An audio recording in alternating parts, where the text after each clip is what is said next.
Ladies and gentlemen, coming on the show today, 7 foot tall, 383, I think still, from Aiken, South Carolina, the Big Show is here on the show. What's up, Big Show? You're killing me, Gentry. You're killing me. You can't call me the Big Show anymore. Oh, sorry. Paul No, Wight. it's all good. You know, see, isn't that such a bummer? Isn't that such a letdown? I'm like, oh, yeah, I don't work for WWE anymore, so I don't own that intellectual property, so I'm not allowed to call myself the Big Show. We like to put everything in basketball terms, so I've come up with my starting five all-time, wrestlers. And so I'll run through my starting five. I play basketball at Wichita State, so I understand what you're doing with the starting five.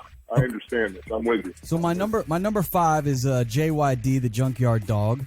I got number 4. Stone Cold is running the 4 spot. I've thrown in a dark horse. You're going to put JYD as your big man in the paint? Oh, well, he's the Junkyard Dog. He's kind of like a Rodman. He's going to be very scrappy. He's going to be an aggressive rebounder, block out. Okay, all right. At the 3, I have this is where I'm going deep. I'm going to pick up Barry Windham. I always loved his boots. Do you remember Barry Windham? Barry Windham, I know very well. Barry Windham, for a brief time in Atlanta, I had an apartment that Barry Windham left a pair of boots in, and he came on one day to get his boots, and we had a chat, and I'm like, holy crap, that's Barry Windham, because there's these size 14 cactus white, neon purple and green cowboy boots in the closet. I'm like, well, that was a big dude's boots. And it was funny. There were Barry Windhams. He came by and says, hey, man, I left a pair of boots here. And I'm like, well, hell, you're Barry Windham. So when I was a kid, Barry Windham's amazing talent. I like that. I loved him. He's running the 3 at the 2 spot. He can shoot. He can do it all. He can come off the top rope. Macho Man at the number 2. Macho Man. And okay. And then, of course, you have to go with the GOAT of wrestling, I believe. At the 1 spot, you got to go with the Hulkster, right? Hulkamania. I do have Mankind as my 6th man because I do appreciate Mankind and everything he's done for the business. And if I had to throw in a tag team, I would probably go Hawk and Animal with the Road Warriors. But I'm curious who the Big Show. You have an incredible, unique lineup. I dig that. That team is going to win. No, that team wins championships. Now I'm curious, what is the Big Show's starting 5? My starting 5, in the 5 spot, as my big man, I would definitely put Andre in the 5. Okay. Put Andre in the 5 because he's going to take up paint. He's going to set good picks. It's going to be hard to shoot over him. So I think of him as a low paint deterrent. He's going to own the paint. My number 4, my power forward, I'm going to go with Undertaker because he's going to be able to slice and dice. He's going to probably have good movement in the paint. If you run a UCLA high post offense, he's going to be a threat from the 12, 13, 14 feet out. If he gets a pick off an Andre and moves up to the top of the free throw line, he's going to get that wide open jumper. If you don't cover him, he's going to be tall enough to shoot over who has to float over and guard him. My number 3,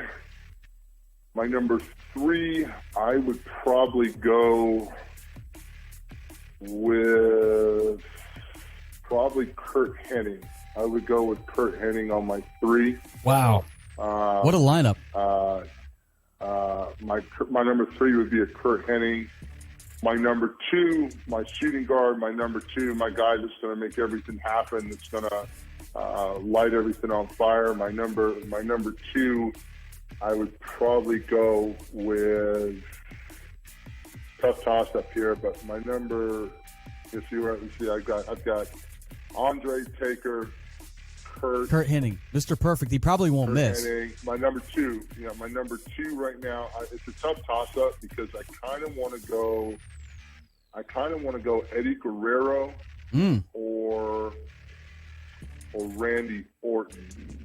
I think I'm going to go Randy Orton for my number 2. Scrappy shooter. And then probably my number 1. Running the point.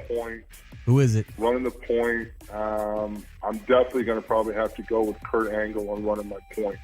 Kurt Angle running the point. Background. Wow, yeah, he's very technical. Very technical guy.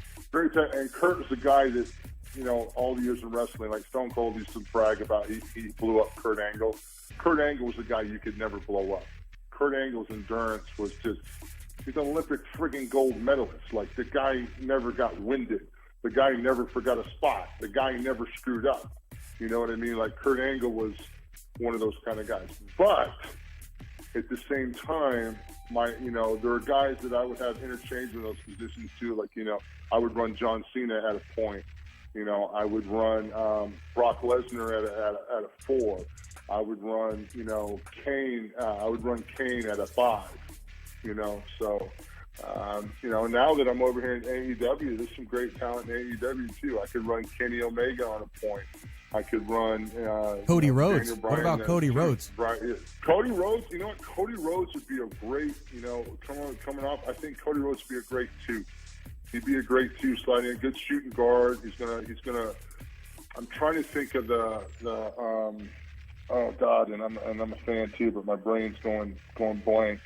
Cody Rhodes would come in on like a baseline 3-point shooter, kind of fade off to the side while the offense is running and drain that 3 just over and over. Maybe like a Paxton, like a John Paxton, something like that. We would just slide it on that baseline and get that 3. Plays well with the offense. He's a guy that if you don't pay attention to will score on you. See, that's the problem is you've got so many great talents, and it's hard in basketball too to find your all-time great.